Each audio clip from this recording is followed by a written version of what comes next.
Wonder Woman, furious, raised the God-Killer sword high and drove it at the figure behind her with all her might, but the attack was caught effortlessly, and in an instant the blade disintegrated into dust. Diana stared at the hilt left in her hand, stunned completely in disbelief.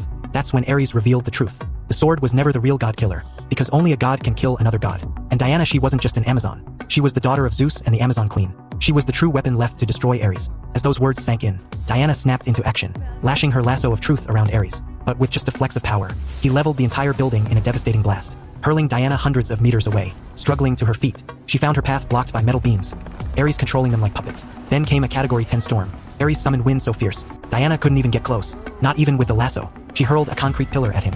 Ares dodged with ease, then twisted his hand, splitting the earth wide open, only for Ares to send a barrage of grenades straight at her. She flung one back just in time, and the explosion threw her violently through the air, her ears ringing, her hearing gone. As she lay stunned, Steve ran up behind her. He wanted to say goodbye, since he was the only one who could destroy the gas-loaded plane. But Diana, still deaf, couldn't make out his words. She watched as he climbed into the plane, without looking back, and took out the guards inside in seconds. Meanwhile, Ares wasn't done. He rose from the flames again, forging a suit of war armor from scrap metal. Once his helmet was on, he stormed toward Diana, swords in both hands. His blows knocked her to the ground. Even as Zeus's daughter Diana couldn't match the fully awakened god of war Ares. He wrapped her in chains and hurled her across the battlefield.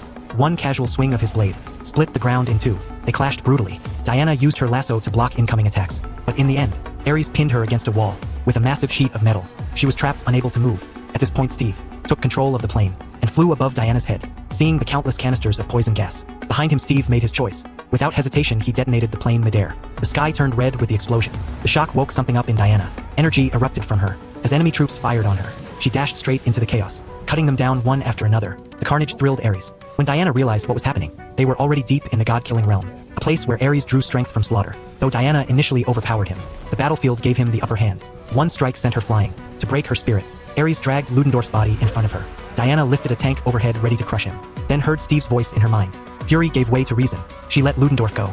At that moment, her divine powers fully awakened. Seeing his plan fall apart, Ares attacked with everything he had, and all the weapons he threw were shattered by Diana's aura. She crossed her arms and blasted him backward. With raw force, Ares desperate summoned lightning from the sky. Every strike only charged Diana further, and she felt it.